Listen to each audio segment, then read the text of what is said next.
Bueno, muy buenos días a todos. Agradeciendo la presencia en la modalidad presencial y telepresencial a los asistentes a esta charla, vamos a dar inicio al tema que nos trae el día de hoy aquí, que es el manejo perioperatorio del paciente sometido a cirugía de fosa posterior. Me presento, mi nombre es Ana Catalina Ramírez, yo soy residente de segundo año del programa de anestesiología y reanimación de la Universidad de Antioquia, y el asesor para esta charla fue el doctor Fabián David Casas, médico anestesiólogo del Hospital San Vicente Fundación y anestesiólogo profesor del Departamento de Anestesia de la Universidad de Antioquia. El contenido que vamos a tratar el día de hoy, inicialmente hablaremos de qué es la fosa posterior. Segundo, hablaremos por qué es importante para el anestesiólogo tener aspectos claves en el manejo de los pacientes que van a este tipo de intervención quirúrgica.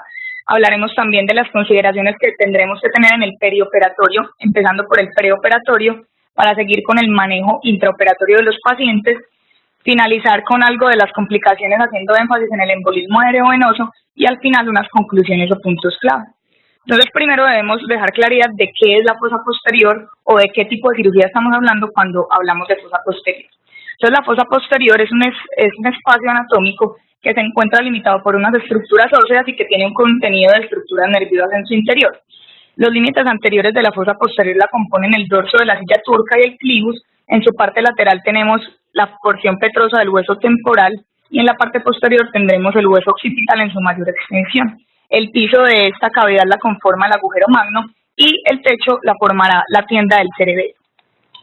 ¿Qué contiene este espacio anatómico? Tenemos dentro de él entonces estructuras tan importantes como el tallo cerebral, el cerebelo, el cuarto ventrículo con el movimiento del líquido cefalorraquídeo que allí se encuentra, algunos pares craneanos en los cuales debemos tener muy en cuenta siempre como son el par 9, 10 y 11, porque son importantes para el manejo principalmente del control de los reflejos de vía aérea superior.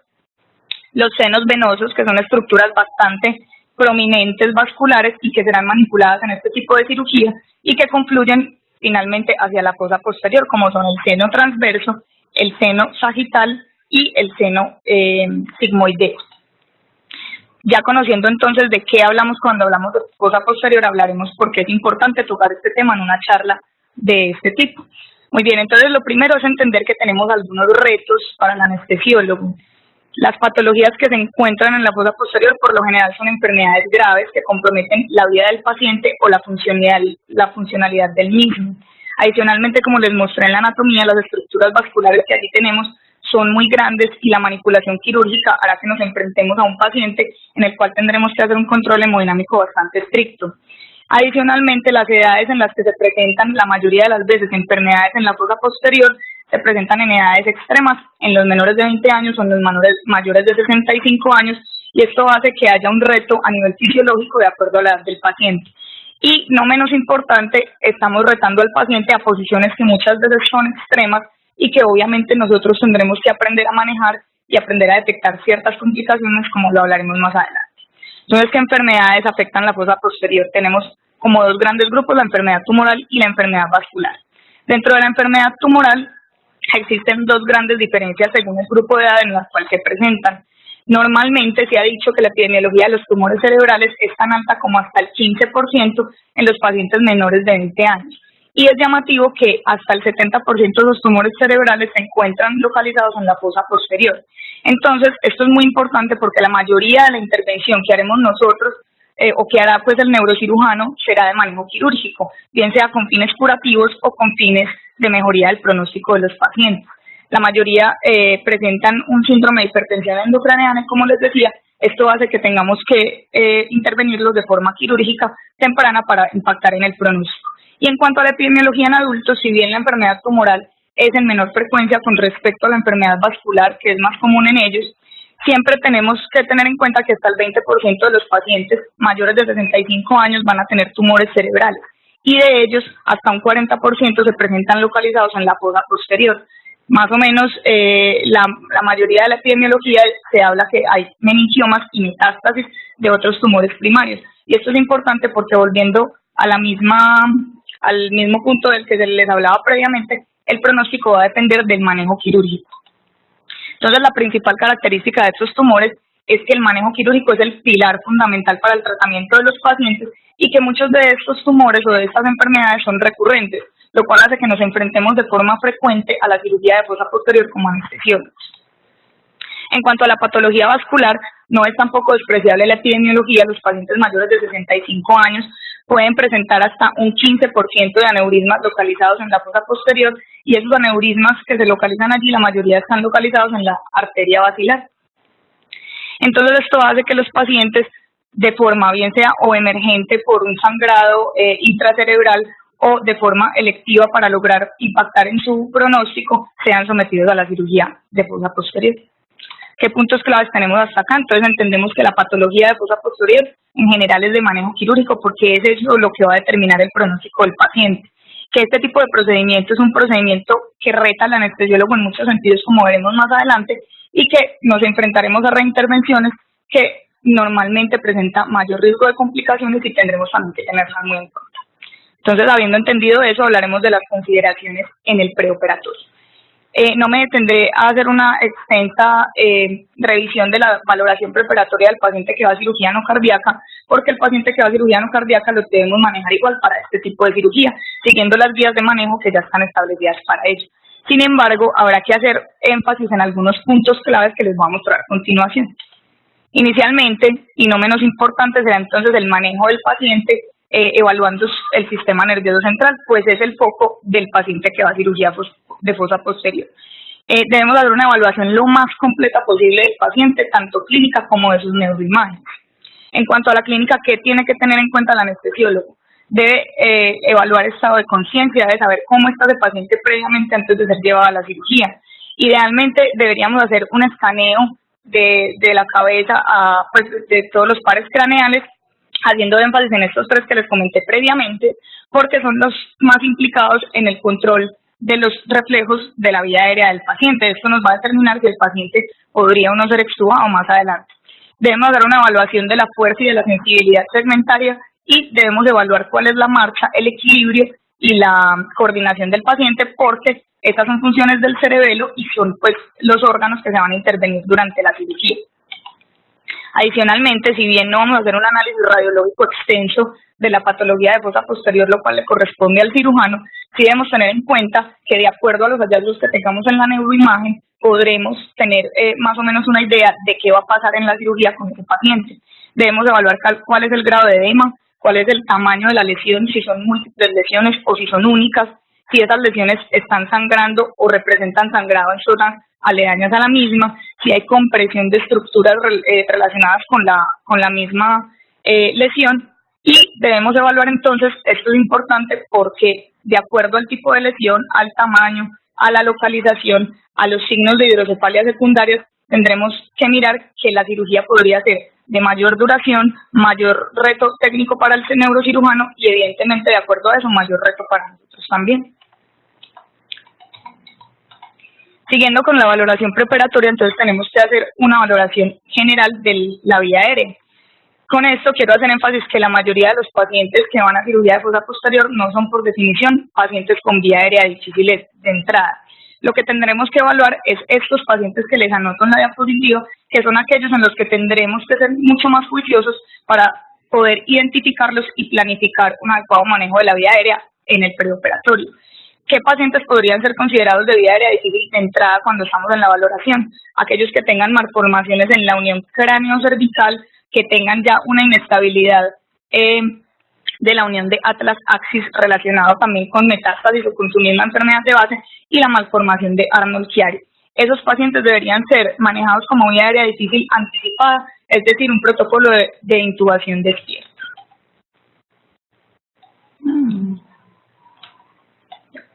En cuanto a la valoración cardiovascular, evidentemente tendremos que hacer la valoración del riesgo cardiovascular siguiendo las guías de práctica clínica que ya conocemos, y tener muy en cuenta que estos pacientes requieren unas metas hemodinámicas muchísimo más estrictas que otros pacientes que van a otro tipo de cirugía no cardíaca, que debemos evaluar obviamente los antecedentes del paciente, porque esto va a determinar también sus mismas complicaciones en el intraoperatorio, y quiero hacer una mención especial en los pacientes con foramen oval permeable, ya que esto ha sido una controversia en el manejo del paciente que va a cirugía de fosa posterior en posición sentada. Sabemos que esta posición es la más utilizada o ha sido muy utilizada en el medio para hacer este tipo de intervención. El foramen oval permeable entonces se puede encontrar hasta en el 20 al 25% de la población general sin que eso genere ningún síntoma en los pacientes. Es decir, que si no lo buscamos no lo detectaríamos. Y esto es importante porque hasta el 40% de los SB posoperatorios de origen idiopático del paciente que estaba en posición sentado se correlacionaban con la presencia de foramen oval permeable, lo cual quiere decir que lo ideal es que deberíamos buscarlo si el paciente va a ir en posición sentada. Y en este punto del preoperatorio también tendremos que evaluar si el paciente tendrá alguna contraindicación o no para ir en alguna de las posiciones que ahorita veremos con mayor detalle. Lo que debemos considerar es hablar con el equipo quirúrgico, evaluar cuáles son las demandas técnicas que tiene el cirujano, dónde está localizada la lesión y cuál sería la posición que le convendría más a un paciente determinado de acuerdo a sus comorbilidades y a su situación de base. Entonces, ¿le hago o no le hago ecocardiografía a todos los pacientes que vayan a cirugía de fosa posterior? Con eso, entonces, como les digo, ha habido bastante controversia, hay revisiones, estudios que por lo general no han sido como el rigor metodológico estricto. Lo que se ha tratado de ver es cuál método sería el más sensible para poder detectar el foramen oval permeable en los pacientes que van en posición sentada. Lo que se ha encontrado hasta ahora es que la ecocardiografía transtorácica tiene una especificidad más bien pobre, de un 64 a un 80%, y una baja sensibilidad también, que no supera el 50%. El estudio que más sensibilidad ha demostrado, hasta con un 75%, ha sido la ecocardiografía transesofágica. Por ello, si vamos a tamizar a los pacientes que van a ir en posición sentada a cirugía de fosa posterior, el estudio ideal para hacerlo sería la ecocardiografía transesofágica. Sin embargo, no hay una guía, una recomendación contundente o clara que diga que a todos los pacientes se debe hacer. ¿De qué va a depender eso? Del grupo quirúrgico con el que usted trabaje y de las consideraciones que tenga el anestesiólogo para evitar las complicaciones, específicamente el embolismo paradójico secundario a un embolismo aerevenoso. Este otro estudio es un estudio observacional. Estos autores cogieron los pacientes que estaban en cirugía de fosa posterior en posición sentado y lo que querían evaluar era si aquellos pacientes que tenían foramen oval permeable ya diagnosticado y estaban en posición sentado hacían más embolismo aéreo o no. Y lo que ellos encuentran es que la incidencia fue tan alta como el 58% de esos pacientes con foramen oval permeable. Sin embargo, a pesar de que encontraron una incidencia alta, no había un desenlace clínico importante que determinara el pronóstico de los pacientes. Entonces, por eso ellos no se atreven a dar una recomendación clara acerca de la tamización. Sin embargo, la recomendación que dan hasta ahora las guías, siendo una recomendación 1B, es que si usted definió que el paciente debe ir en posición sentado, lo ideal es que usted haga tamización para foramen oval permeable con ecocardiografía transesofágica. ¿Qué puntos claves tenemos hasta acá? La cirugía en túbulo de fosa posterior es una cirugía de entrada de alto riesgo. Usted debería realizar una evaluación clínica y de imágenes lo más completa posible para saber a qué se va a enfrentar en el intraoperatorio. Debe identificar los pacientes que tienen vía aérea difícil y hacer el protocolo de manejo de acuerdo a ello. Sugerir la posición, obviamente siempre consensuado pues con el equipo quirúrgico, balanceando los riesgos y los beneficios para ese paciente en particular. Y de acuerdo a la posición, si usted eligió que el paciente va a ir sentado, debería empezar a pensar si tiene la monitoría adecuada para poder reducir los riesgos, como vamos a hablar más adelante, y tenga en cuenta que la tamización para el foramen oval permeable con ecocardiografía transesofágica es una recomendación 1B solo si el paciente va sentado, por lo cual queda pues como a criterio del anestesiólogo, pero la recomendación va más a favor de realizarla. ¿Cómo vamos a hacer en el intraoperatorio? Entonces, los objetivos del anestesiólogo durante el intraoperatorio son estos tres que les pongo, son el facilitar el acceso quirúrgico, minimizar al máximo la lesión o el trauma del tejido nervioso y, como en todo, mantener la estabilidad cardiovascular y hemodinámica, y respiratoria lo más estricta posible. Esos son los 4 pilares que debemos siempre recordar en el manejo del intraoperatorio de un paciente que va a cirugía de fosa posterior. Inicialmente, cómo vamos a colocar el paciente o en coposición, cómo lo vamos a monitorizar y qué estrategias debemos tener durante la inducción, cómo sería el mantenimiento anestésico y si esos pacientes se despiertan y se extúan o no. Entonces, el primer punto es en qué posición vamos a dejar al paciente. Eso lo dejamos más o menos claro durante la valoración preoperatoria, ya tenemos una idea de qué paciente tenemos. Lo más importante es que nunca se nos olvide tener en cuenta estos pilares que les pongo acá. Lo primero es que usted debe evitar los cambios bruscos de postura. Esto aplica para cualquier cirugía, pero en cirugía de neuro y específicamente de fosa posterior debemos ser estrictos con esos cambios graduales, debido a que la estabilidad hemodinámica en ellos debe ser muchísimo más eficiente. Debemos evitar fuerzas mecánicas que puedan comprimir las arterias o las venas de la médula del encéfalo, porque, como veremos más adelante, las posiciones para esta cirugía muchas veces requieren una rotación lateral o una flexión del cuello extrema que puede comprimir la arteria que va hacia la médula y puede generar tetraparesia o tetraplegia, y eso lo veremos es en el posoperatorio. Por eso la recomendación, a pesar de que sigue siendo una recomendación de expertos, se dice que la flexión de la cabeza sobre el cuello, sobre todo cuando el paciente está sentado o en posición lateral, como veremos más adelante, no debe haber un espacio menor de 2 dedos entre el mentón y el esternón para evitar la compresión de las arterias. Y lo más ideal es que usted busque la posición más fisiológica para el paciente que está manejando. En algunos textos se recomienda hacer un test de tolerancia a la posición, que consiste en dejar al paciente despierto, es decir, no hacerle la inducción.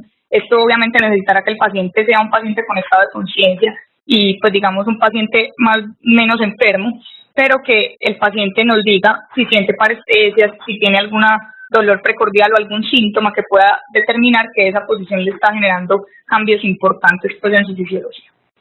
Dentro de las posiciones tenemos beneficios y riesgos con todas. La posición supino, por ejemplo, como beneficios, entonces sabemos que es una posición sencilla, nos sentimos familiarizados con ella y mantiene una aceptable estabilidad hemodinámica. Es útil en el paciente joven, pero en algunos pacientes ancianos tiende a no ser tan útil porque requiere una rotación extrema del cuello para que el cirujano pueda abordar la fosa posterior, y en estos pacientes que ya pueden tener cierta esclerosis vertebral, esto puede pues como complicarles o generar mucho más complicación para ellos. Como riesgos de esta posición, lo que les decía está relacionado más con el extremo de la rotación del cuello, que puede hacer compresión tanto de plexo braquial y generar neuropatías, o generar congestión cerebelosa por compresión de la vena yugular. Y otra característica que debemos tener en cuenta es que con respecto a otras posiciones puede bajar la presión de perfusión cerebral, que no es lo más ideal en el paciente que va para cirugía de neuro. En cuanto a la posición sentado, entonces la posición sentado, como les decía, se ha usado mucho históricamente para realizar esta cirugía, y es precisamente por sus beneficios. ¿Por qué? Porque al estar en esta posición el cirujano tendrá un acceso quirúrgico muchísimo más favorable, estará más cómodo, habrá por lo general menos sangrado, se va a exponer muchísimo más el campo quirúrgico, y esto hace que la cirugía pueda tener una duración menor, que las disecciones sean más finas y menos traumáticas, y para nosotros pues tiene la ventaja de que tenemos un acceso casi que inmediato o más fácil que con otras posiciones a la vía aérea, y que hay menos presión intratorácica, lo cual facilitaría la ventilación de los pacientes. ¿Cuál ha sido el temor con esta posición o por qué se ha dejado de usar en algunas partes del mundo? Porque se ha encontrado, como les mostré en uno de los reportes anteriores, que aumenta el riesgo de embolismo aéreo venoso, y adicionalmente puede bajar la presión de perfusión cerebral. Y adicionalmente a ello también tiene mayor riesgo de cuadriplegia, debido a que, como pueden observar en la imagen, la flexión del cuello tiende a ser extrema, y si no estamos pendientes de ese espacio de 2 a 3 traveses de dedo entre el mentón y el esternón, podríamos generar esta complicación que veremos en el postoperatorio y que realmente pues es muy catastrófica. Adicionalmente tendremos que tener en cuenta que los pacientes tienden a hacer hipotensión en esta posición, entonces manejar la estabilidad hemodinámica en algunos pacientes que ya tienen enfermedades de base va a ser un poco más complicado. Entonces idealmente en estos pacientes no deberíamos usarla si no nos sentimos cómodos para el estado fisiológico de él. Este fue un estudio que quería evaluar entonces si realmente la posición sentada sí aumentaba las complicaciones, si eso que ellos exponían era tan grave para dejarla de utilizar, y fue un estudio prospectivo en el que se cogieron pacientes entre el 2000 y el 2013. Ellos evaluaban entonces si la posición sentada aumentaba el riesgo de embolismo aéreo, de neumoencéfalo en el posoperatorio o de hematoma subdural. No evaluaron la presencia de cuadriplegia. Evaluaron o recogieron datos de 1.792 cirugías de fosa posterior y encontraron que las complicaciones globales en esta posición fueron del 1.45%, pero que esas complicaciones o de esa incidencia, las clínicamente significativas que pusieron al paciente en riesgo o inestable hemodinámicamente, fueron de 1.7%. Y el embolismo aéreo, de forma aislada, tuvo una incidencia hasta del 1.11% para este reporte. ¿Qué conclusión sacan ellos con este estudio? Que la posición sedente aumenta el riesgo de embolismo aéreo, pero al parecer no tiene un significado clínico suficientemente importante para el paciente. y que ellos dicen que se puede usar esta posición siempre y cuando usted tenga las medidas para monitorizar y para vigilar la presencia de embolismo aéreo, como veremos más adelante. En cuanto a la posición lateral, los beneficios son más que todo para el cirujano, debido a que permite hacer un acceso adecuado al ángulo pontocerebeloso de una forma más fácil que en otras posiciones, y los riesgos pues que tendremos por la posición y por la compresión, mayor riesgo de compresión en el pabellón auricular, y muchas veces cuando la cabeza está suficientemente rotada puede haber también compresión del ojo y puede haber ceguera relacionada con esto. Este otro reporte fue un reporte retrospectivo en el que querían evaluar si la posición lateral versus la posición sentada, cuál de las dos tenía menos complicaciones y cuál era más beneficiosa para el paciente. Que se dieron cuenta que en cuanto a complicaciones neurológicas, estancia hospitalaria o incidencia de embolismo aéreo, no hubo ninguna diferencia significativa entre poner al paciente en posición sentada o en posición lateral en cuanto a estos desenlaces, por lo cual ellos al final recomiendan que si usted va a elegir una de esas dos posiciones, debe tener en cuenta el estado fisiológico del paciente y las demandas técnicas para el cirujano. En cuanto a la posición prono, también ha sido bastante utilizada en el medio, sobre todo porque facilita, como podemos observar, el abordaje a la fosa posterior para el cirujano. Sin embargo, para nosotros, digamos, tiene algunos riesgos o algunas desventajas, como es que la dificultad al acceso de la vía aérea, puede haber muchísimo más edema postoperatorio y eso hace que muchas veces los pacientes tengan obligatoriamente que salir extubados porque muchas veces el edema no es posible de solucionar en el intraoperatorio y puede aumentar muchísimo más el sangrado, producir mayor congestión en el cerebelo, disminuir la presión de perfusión cerebral y puede haber mayor riesgo de amaurosis por la compresión del globo ocular. Este otro estudio fue también nuestro estudio prospectivo. Ellos querían evaluar si los pacientes que estaban en posición sentado versus en posición prono, cuál de los dos tenían mayor inestabilidad hemodinámica o cuál tenía mayor requerimiento de fluidos para mantener esa estabilidad hemodinámica. No hubo ninguna diferencia significativa en los requerimientos de líquidos endovenosos para mantener la estabilidad en los pacientes y lo que ellos concluyen es que ambas posiciones, tanto la posición sentado como la posición en prono, son seguras para mantener la estabilidad hemodinámica y no deberíamos basarnos en eso para escoger una u otra técnica, una u otra posición. Y la posición en banca de parque se ha considerado un punto intermedio entre la posición lateral y la posición en prono. La posición ideal sería tener descansabrazos en la parte inferior, sin embargo, en nuestro medio muchas veces no contamos con estos equipos, entonces casi que termina siendo una posición casi que en semiprono. Como beneficios, hay menos riesgo de embolismo aéreo que en la posición sentada y un mejor acceso a la vía aérea para nosotros, pues, que la posición prono. Es como una posición intermedia. ¿Qué riesgos? Que, como les decía, es una posición difícil de establecer, requiere una rotación del cuello muy extrema y esto puede producir complicaciones del plexo braquial o compresión de arterias. ¿Qué puntos clave quiero que tengamos como claros para llevarnos para la casa? Que hasta ahora no tenemos una posición que sea la ideal para abordar esos pacientes, que la posición va a depender de las demandas técnicas del cirujano y de la condición clínica basal del paciente, que no hay una contraindicación absoluta para ninguna de las posiciones, usted tiene que hacer un balance entre los riesgos y los beneficios y que el paciente en posición sentada, como veremos más adelante deberemos tener la monitoría adecuada para detectar tempranamente el embolismo aéreo, idealmente una ecocardio transesofágica o un Doppler precordial.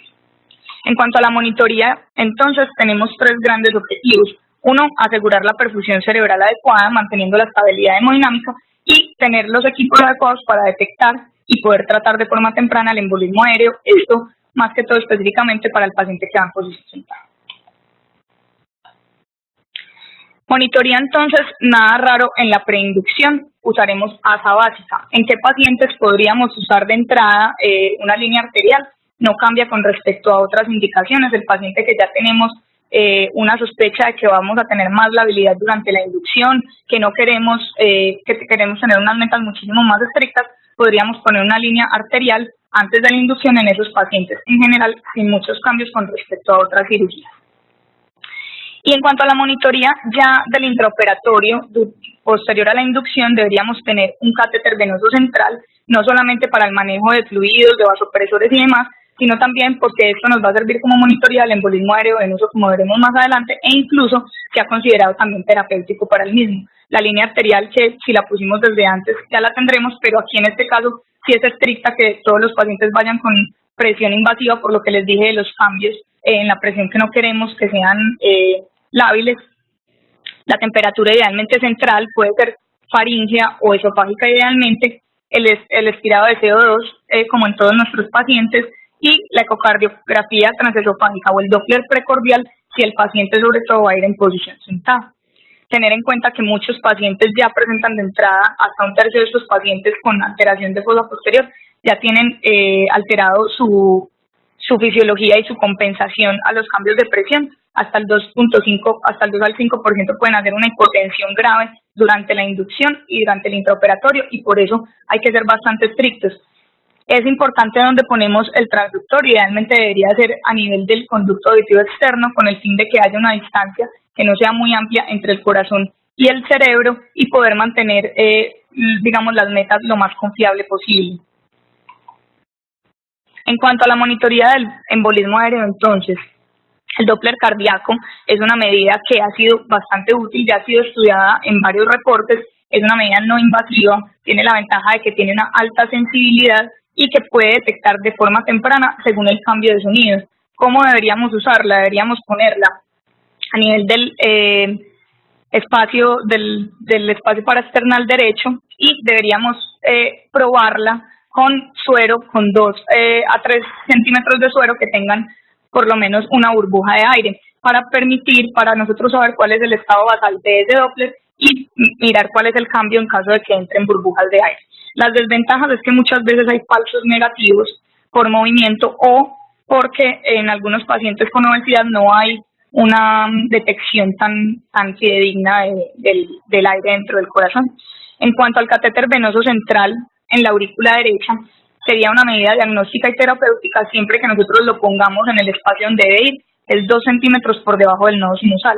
Hay unas guías que describen exactamente cómo debe avanzarse ese catéter y es más o menos la imagen que les pongo acá, y para que tengamos una medición confiable de la presencia de aire. Sin embargo, el problema de esta monitoría es que hay una alta probabilidad de que se mueva, sobre todo con los cambios de posición y con la manipulación quirúrgica. No es tan sensible como el Doppler o como la ecocardio transesofágica, y la aspiración de aire muchas veces no es posible, sobre todo si el catéter es de bajo calibre. Sin embargo, a tenerlo en cuenta, en caso de que tengamos un catéter de amplio calibre, podría servirnos como una medida terapéutica del embolismo aéreo venoso. En cuanto al expirado de CO2, es bastante llamativo, pues tiene unas ventajas muy importantes para nosotros, es que estamos muy familiarizados con el monitor, no es invasivo, está ampliamente disponible y tiene una alta sensibilidad. Y adicionalmente es cuantitativo, a diferencia de los otros que son cualitativos. ¿Por qué? Porque se dice que una caída abrupta de 5 milímetros de mercurio del expirado de CO2 nos podría determinar, de acuerdo al contexto en el que estemos, que el paciente tiene un embolismo aéreo venoso, y tendremos pues como que tomar las medidas con respecto a eso. ¿Qué desventajas tiene? Que ya sabemos que es poco específico, porque otras alteraciones tanto hemodinámicas como ventilatorias pueden alterarlo, y obviamente es menos sensible que el Doppler. Y en cuanto a la ecocardiografía transesofágica, tiene muchísimas ventajas. Una de ellas es que es la prueba más sensible de todas para detectar aire en la aurícula derecha. Detecta hasta de 0.01 a 0.19 mililitros por kilo de aire, o sea, lo detecta muchísimo antes de que haya una repercusión hemodinámica importante, que ocurre normalmente entre 3 a 5 mililitros por kilo. Es un método continuo y adicionalmente nos permite evaluar otras alteraciones, no solamente la monitoría del embolismo aéreo, sino también alteraciones hemodinámicas, la misma funcionalidad cardiovascular. Entonces, por eso es positivo para nosotros. Las desventajas es que es cualitativo también y va a depender muchísimo de la experiencia con el método, y es invasivo. Esas serían como las 3 grandes desventajas que tendríamos. La invitación es que aprendamos a utilizarla y a interpretarla. Este fue un estudio que me parece interesante porque querían evaluar si el expirado de CO2 versus la ecocardiografía transesofágica tenían la misma sensibilidad para detectar alteraciones cardiovasculares que generaran un evento clínico importante en los pacientes que tenían embolismo aéreo venoso. Ellos tomaron 140 adultos que estaban monitorizados al tiempo, tanto con el expirado como la ecocardio transesofágica, y se dieron cuenta que la ecocardiografía transesofágica detectó el 45% de los casos de embolismo aéreo venoso, y de este 45% también fueron detectados por el CO2, o sea, mucho menor. Y de cuando estaban ambos alterados, es decir, el expirado y la ecocardio estaban alteradas, se dieron cuenta que había mucho mayor alteración hemodinámica. Los pacientes hacían arritmias, hacían más hipotensión más severas, y cuando estaban solamente detectados por la ecocardio y no por el expirado, se dieron cuenta que a pesar de tener el embolismo aéreo, no había tanta repercusión hemodinámica ni cardiovascular, por lo cual ellos concluyen que al parecer por este estudio que es observacional, el diagnóstico de embolismo aéreo venoso es útil y podría ser comparable con la ecocardio si yo no tengo nada como más para poder detectarlo, porque va a detectar eventos de embolismo aéreo que realmente tienen un impacto clínico y podría pues ser una medida pues como para detección rápida. En cuanto a la inducción, entonces tendremos dos grandes objetivos, que es mantener la estabilidad hemodinámica y evitar la respuesta autonómica. Normalmente con la laringoscopia deberíamos mantener una presión arterial media igual a la basal o máximo una caída de hasta el 20%. Algunos autores incluso son más estrictos y recomiendan una caída máxima del 10%. Y en cuanto a los tutores que se ponen para fijar la cabeza, lo ideal es hacer una infiltración local o hacer un bloqueo de escalte con el fin de evitar esa respuesta autonómica de los pacientes. Recordemos que el paciente que ya va de entrada con vía aérea difícil, que les comenté en una de las diapositivas iniciales, la recomendación es hacer intubación despierto, es una recomendación 1A. En cuanto al mantenimiento anestésico, esto se ha discutido no solamente en cirugía de fosa posterior, sino en muchos tipos de cirugía. Debemos tener en cuenta que siempre ha habido como una controversia entre usar inhalados o usar anestesia total intravenosa. Ambas tienen sus ventajas y sus desventajas. En general, una de las desventajas grandes que ofrece pues la anestesia total intravenosa es que hay menor incidencia de náusea y vómito postoperatorio, y eso en los pacientes que están recién operados de cirugía de fosa posterior o en general de cirugía de neuro, pues sería una ventaja adicional para ellos, porque queremos mantenerlo al máximo con una presión intracraneana estable. Sin embargo, a pesar de todo lo que se ha descrito a nivel fisiológico, todavía no se han demostrado claras diferencias ni en la estabilidad hemodinámica, ni en el aumento clínicamente significativo de la presión intracraneana, ni en la neuroprotección. ¿Qué recomendación está al final? Es que usted puede usar la técnica con la que se sienta lo más cómodo posible, desde que mantenga al paciente, desde que mantenga las metas estrictas de estabilidad cardiovascular, respiratoria y hemodinámica, porque ninguna ha demostrado ser superior que otra, por lo menos en cirugía de fosa posterior. En cuanto al despertar y a la extubación, debemos decir entonces que aparte de seguir las guías de extubación segura, como lo debemos hacer para cualquier tipo de cirugía, tendremos que tener en cuenta algunas condiciones cerebrales que nos pueden afectar pues al paciente. Uno es que debemos evaluar que no haya edema residual ni en el cerebelo ni en la protuberancia. Evaluar cuál es el nivel de conciencia previo del paciente para determinar si ese paciente sí se beneficia de ser extubado o no.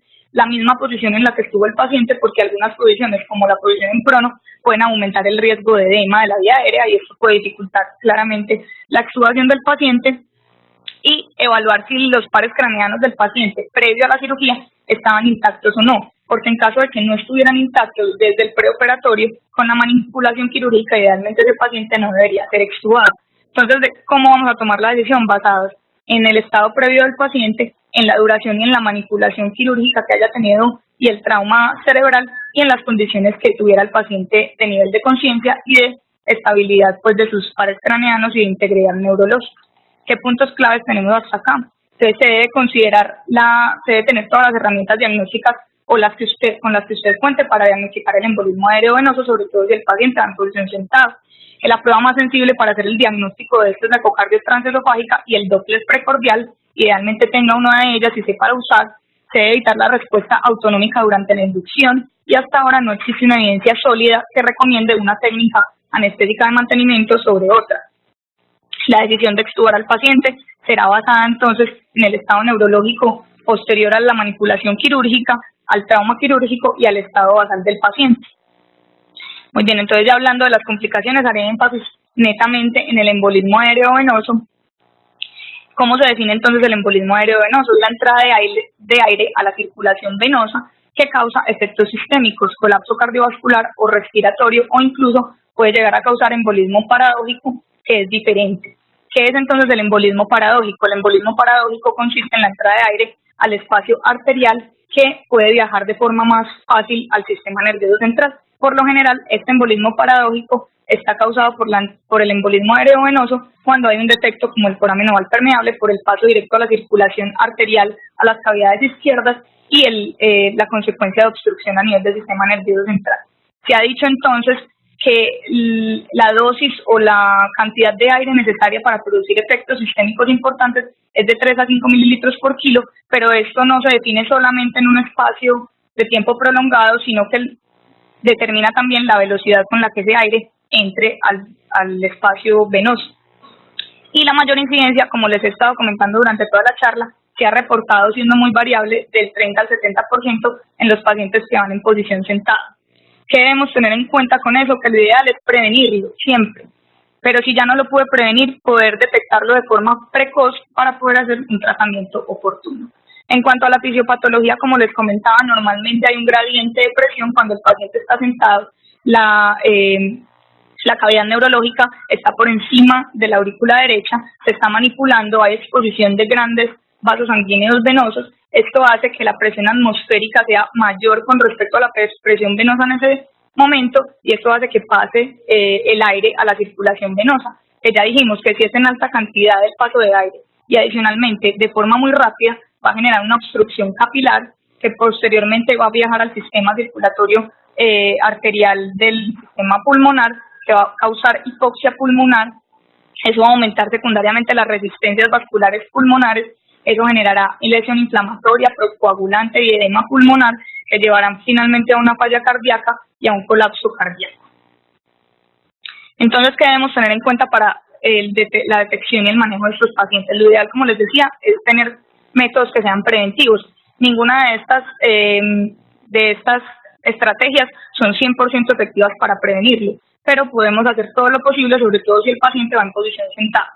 Si el paciente va en posición sentada, mínimamente deberíamos entonces monitorizarlo con un Doppler o con una ecocardio transesofágica. Eso sería lo ideal. Y tendríamos que tener una valoración previa de si hay o no foramenoval permeable. Eso sería lo ideal. En cuanto a la presión venosa central, deberíamos tener unas metas un poco más altas de lo normal. Normalmente se manejan metas entre 8 a 10, 8 a 12 milímetros de mercurio, pero aquí, como les decía, lo ideal es mantener unas metas más altas para evitar que ese gradiente atmósfera-vena sea mayor, y evitar el uso de óxido nitroso. Si bien no está contraindicado el uso de óxido nitroso, se puede utilizar, pero en el momento que usted detecte que el paciente está ante la crisis de un posible embolismo aéreo, se debe suspender el uso inmediatamente. Y evitar el PIB preventivo. Esto era muy discutido en textos previos, donde se decía que el PIB era una medida preventiva para evitar el colapso o la hipoxemia. Ya se ha visto que antes puede empeorar el colapso cardiovascular y por ende usted debería retirarlo. En cuanto a la monitoría, idealmente sería combinar todas las estrategias de monitoría con las que usted cuente. El Doppler se ha visto que es de los más sensibles y el menos invasivo, y sería, digamos, tendría una necesidad menor de una curva de aprendizaje. Por eso muchas guías lo recomiendan como primera opción para la monitoría del embolismo aéreo venoso. Sin embargo, la ecocardio transesofágica en manos experimentadas es obviamente hasta ahora el gold estándar para hacer el diagnóstico de embolismo aéreo venoso, porque es el más sensible. Lo más importante es que usted tenga en cuenta que si el paciente va sentado, tiene que tener alguno de esos monitores. ¿Por qué? Porque son los que nos van a permitir evitar las consecuencias de hacer el diagnóstico rápido. Y en cuanto al tratamiento oportuno, consiste en 3 pilares fundamentales. Lo primero es evitar la entrada de aire, y esto se hace de varias formas, pero la más utilizada es avisar al equipo quirúrgico lo que está ocurriendo, inmediatamente lo detecte, irrigar con abundante solución salina o salina el campo quirúrgico que se está manipulando, y cubrir los bordes de la intervención con cera para evitar que entre más aire. Adicionalmente, usted podría pedirle al cirujano o hacer en el caso suyo una compresión venosa con el fin de aumentar la presión venosa con respecto al aire mientras resuelve la crisis. El segundo aspecto es reducir la obstrucción del tracto de salida. Este es un poco más difícil. Se recomiendan incluso en algunos textos que usted cambie al paciente de posición, es decir, que si está sentado lo ponga en posición supino por lo menos para evitar, como les digo, el gradiente, y ponerlo en posición de decúbito lateral izquierdo para evitar que esas burbujas, digamos, se sigan moviendo hacia la circulación pulmonar y sigan causando el daño. Y las medidas de soporte pues serán las mismas en cualquier paciente: el oxígeno al 100%, suspender todo lo que pueda poner inestable al paciente hemodinámicamente y usar pues como manejar la hipotensión pues y la bradicardia en caso de que el paciente la tenga. Importante tener en cuenta que a pesar de que todo esto está recomendado, ninguna medida es 100% efectiva ni para el diagnóstico ni para el tratamiento, pero hasta ahora es con lo que contamos para poder hacer el manejo de los pacientes. Les recuerdo entonces que la SCARE cuenta con listas de chequeo. Sabemos que esto no es una complicación muy frecuente en el medio y por ende pues siempre deberíamos tener una ayuda cognitiva que nos permita recordar cómo se haría el diagnóstico y cómo podríamos hacer el manejo lo más rápido posible para los pacientes y evitar las complicaciones. Entonces vamos a terminar entonces con unas conclusiones diciendo que la cirugía de fosa posterior representa un reto en muchos sentidos para el anestesiólogo, que es importante conocer del tema porque ya sabemos que son enfermedades graves, que son recurrentes y que los pacientes normalmente van a estar expuestos a este tipo de cirugía, por ende nosotros debemos saber cómo manejarlos. Que no existe una posición ideal, usted debe hacer un balance entre los riesgos y los beneficios de acuerdo a las condiciones técnicas y a la situación actual del paciente. Y en la valoración preoperatoria trate de ser lo más juicioso posible con la valoración neurológica, con la valoración de las neuroimágenes para saber a qué se va a enfrentar el cirujano y qué retos técnicos va a tener. Y lo ideal es que usted haga un tamizaje para foramen oval permeable, sobre todo si usted considera o sospecha que ese paciente va a ir en posición sentado. Todo paciente en posición sentado debería tener algún monitor adicional a la monitoría asa básica o invasiva convencional, como el Doppler o la ecocardio transesofágica, pero lo más importante es que usted sepa usarlos y sepa detectar el embolismo aerovenoso por esos dos métodos. No existe hasta ahora ninguna técnica anestésica que sea superior a la otra entre inhalada o TIVA. La incidencia de embolismo aéreo es mucho mayor en la posición sentado, ya lo vimos en los reportes, sin embargo hasta ahora no hay un reporte que diga que esto genera un cambio hemodinámico o cardiovascular que sea clínicamente importante. Sin embargo, eso no quiere decir que no lo debamos tratar, lo debe detectar y tratar de forma rápida. No olvide utilizar las ayudas cognitivas con las que cuenta, porque ya sabemos que tiene una incidencia baja, y recuerde que no existe un manejo que sea 100% efectivo, pero usted tiene que hacer lo mejor por su paciente. Y lo más importante de todo es que usted requiere tener una comunicación muy asertiva con el equipo quirúrgico, porque estos pacientes normalmente requieren un equipo que sea experimentado en el manejo neurológico y que sepan brindar un cuidado perioperatorio adecuado para impactar realmente en el pronóstico de ellos. Recordemos entonces, nuestro primer objetivo en el mundo como médicos es primero no hagas daño, y muchas gracias.